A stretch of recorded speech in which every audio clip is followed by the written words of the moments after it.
All right, it's time to take another lap around the track with our commonly confused words. Up first, this time around, we're going to have its and its. Now, I know you probably know this, but this is an error that I see a lot, and I'm sure it's just done because people are being hasty and they're not taking the time to go back and proofread, but I just feel like as a public service announcement to the world, we're going to spend just a minute talking about it's, the contraction, IT''S, which means it is or it has, and it's without the apostrophe that shows possession. Always, always, you're going to test yourself on the 3 sentences that I give you here. You can hit pause, write down your answers, and then hit play when you're ready to see the answer key slide. So number 1, your first sentence, on some tracks, it's likely elite racers will reach speeds up to 200 miles per hour.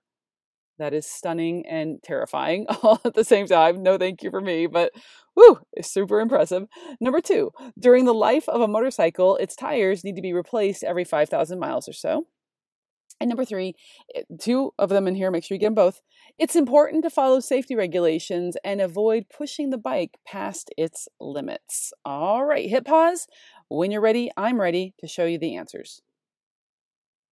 All right, here we go. The first one is a contraction. It is likely elite racers. Good. The second one is possessive. There's no it is or it has tires need to be. That doesn't make sense. So it's possessive. The bike or the motorcycle owns the tires. It belongs to the bike. And number 3, the first one is the contraction. It is important to follow safety regulations. And the last one is possessive. So again, it's just my gentle reminder to the world. Just take a minute, make sure that you need that apostrophe or you don't. Just be sure, because it just shows the reader that you care and you're being thoughtful about how you present your words.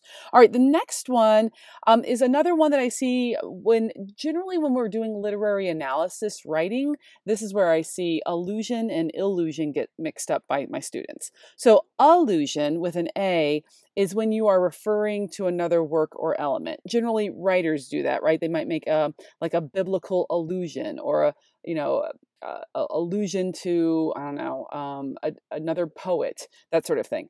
Versus illusion, an illusion, is a trick, is something that tricks the eye or the mind. So I think of allusion with the A is what writers do, and illusion with the I is what magicians do, right? An illusionist, it works in Las Vegas and he does the, oh my gosh, it's the magic show of awesome. All right, next up, your sentences. Oh, you probably get it based on what I did here. Number 1, the magician's allusions or illusions bewildered the entire audience. Number 2, the poet's allusions or allusions to the Crimean War were meaningless to my 7th graders. And number 3, the green-eyed monster of jealousy is an allusion or illusion to Othello, a famous Shakespearean play. Hopefully you can hear the difference as I'm saying them. I know I'm getting kind of marble-mouthed here, but hit pause. Let's see how you do with fixing these sentences. Again, you can do it on scratch paper like we always do, or leave it in the comment section. All of that is good with me. Hit pause, and I'm ready when you are. Here we go. And of course, you guys got this one. The magician's illusions. Number 2, the poet's allusions. And in Shakespeare's play, he makes Shakespeare actually invented the phrase green-eyed monster, which is kind of awesome because he actually invented lots of phrases. So when we talked about, the green-eyed monster of jealousy, that's Shakespearean, in case you didn't know. And that is an allusion to Othello, the play in which he wrote that phrase. Okay, you guys are awesome. We made it through another week. Hope you're doing well. Hope the semester's rolling along nicely for you. We're just going to keep on keeping on. I'll be back on Monday with mechanics, usage, and grammar, those little mug shots, proofreading practice. And then Wednesday, we've got vocab. And then next week, I'll be back with another little Freestyle Friday. You never know what's coming at you, but it'll hopefully be awesome and really useful to you. All right, I hope you're well, and I will see you on Monday. Bye, y'all.